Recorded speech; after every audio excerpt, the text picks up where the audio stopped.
The rise of Qutb-ud-Din Aibak. In the twilight years of the 12th century, the Indian subcontinent was a patchwork of kingdoms and principalities, each vying for supremacy amidst shifting alliances and constant warfare. It was in this tumultuous landscape that a new dynasty, the slave dynasty, would emerge to shape the course of Indian history for the next century. At the heart of this story stands Qutb-ud-Din Aibak, a Turkish slave warrior of Central Asian origin who rose from humble beginnings to become the founder of the slave dynasty.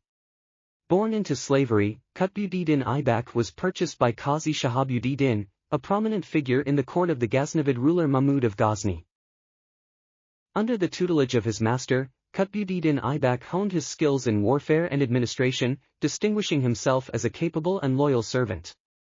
His opportunity for greatness came in 1192 AD, when he fought alongside his master in the Battle of Tarain against the Rajput confederacy led by Prithviraj Chauhan. The decisive victory of the Ghurid forces, led by Muhammad Ghori and his able general Qutb-ud-Din Aibak, marked the beginning of Ghurid dominance in northern India.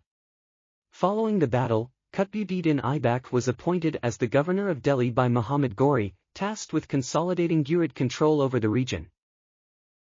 Qutb-ud-Din Aibak's rule in Delhi was characterized by both pragmatism and ambition. Recognizing the strategic importance of Delhi as a center of trade and administration, he embarked on ambitious building projects, including the construction of the Qutb Minar, a towering monument that would become an enduring symbol of the slave dynasty's architectural legacy.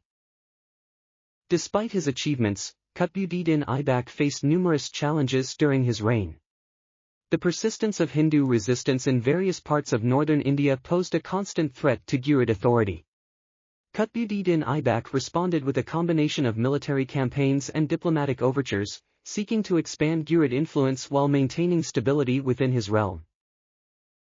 Chapter 2: The Successors of Qutb-ud-Din Aibak. Upon Qutb-ud-Din Aibak's death in 1210 AD, his successor Aram Shah faced immediate challenges to his authority. The slave dynasty, despite its military prowess, was inherently fragile due to its reliance on personal loyalty and military strength rather than established administrative structures. Aram Shah's brief reign was marked by internal strife and external pressures. Rival factions within the Ghurid court vied for power, while external threats from neighboring kingdoms tested the dynasty's military capabilities. In 1211 AD, Aram Shah was overthrown by his own army commanders, marking the end of his short-lived rule. Chapter 3: Iltutmish and Consolidation. Amidst the chaos that followed Aram Shah's overthrow, a new figure emerged to restore stability to the slave dynasty. Iltutmish, a former slave of Qutb-ud-Din Aibak who had risen through the ranks of the Ghurid administration, ascended to the throne in 1211 AD with the support of influential nobles and military commanders. Iltutmish faced the daunting task of uniting a fractured empire and solidifying Ghurid control over northern India. His reign was marked by a series of military campaigns against rival kingdoms and rebellious governors who challenged Ghurid authority. Through a combination of military prowess and diplomatic skill, Iltutmish expanded the boundaries of the slave dynasty and strengthened its administrative foundations. One of Iltutmish's most significant achievements was his recognition by the Abbasid Caliph in Baghdad as the legitimate ruler Sultan of Delhi and its surrounding territories.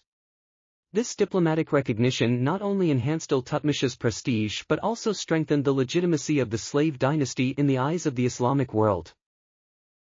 Iltutmish's reign also saw the institutionalization of administrative reforms that laid the groundwork for the efficient governance of the slave dynasty.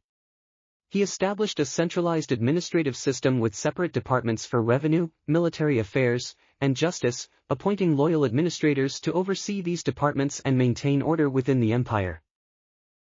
Chapter 4: Razia Sultan and the Quest for Power.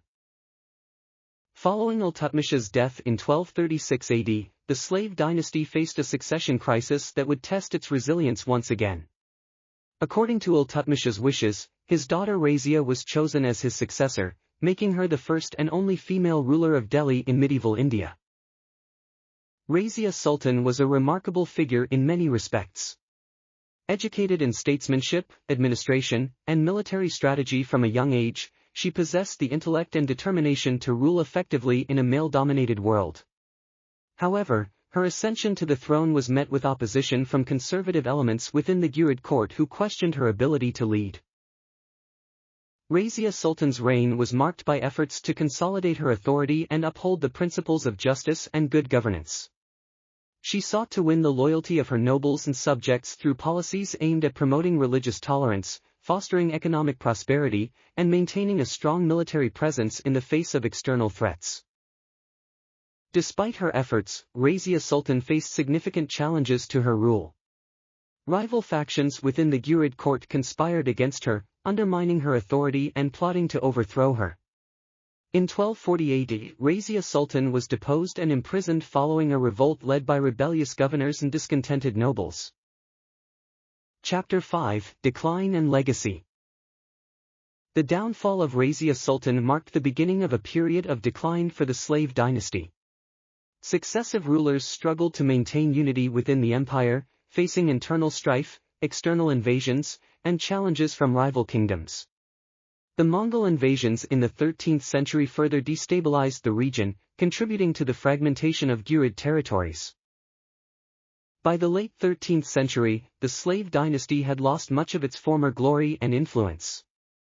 In 1290 AD, the last Ghurid ruler, Muiz-ud-Din Kaikabad, was assassinated, bringing an end to the dynasty that had once dominated northern India. The subsequent period saw the rise of new kingdoms and dynasties, each vying for power in the aftermath of the Ghurid decline. Despite its eventual downfall, the slave dynasty left a lasting legacy in the history of India. It laid the foundation for Delhi's prominence as a political and cultural center, established a tradition of Turkish rule in northern India, and contributed to the spread of Islamic civilization in the region. The architectural achievements of the slave dynasty, including the Qutb Minar and other monuments in Delhi, stand as enduring symbols of its cultural and artistic achievements.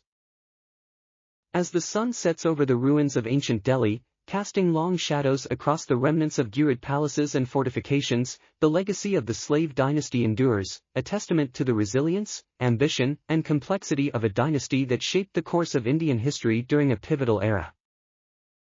This narrative explores the rise, challenges, and legacy of the slave dynasty in India, highlighting key figures such as Qutb-ud-Din Aibak, Iltutmish, and Razia Sultan, while examining the dynasty's contributions to medieval Indian civilization.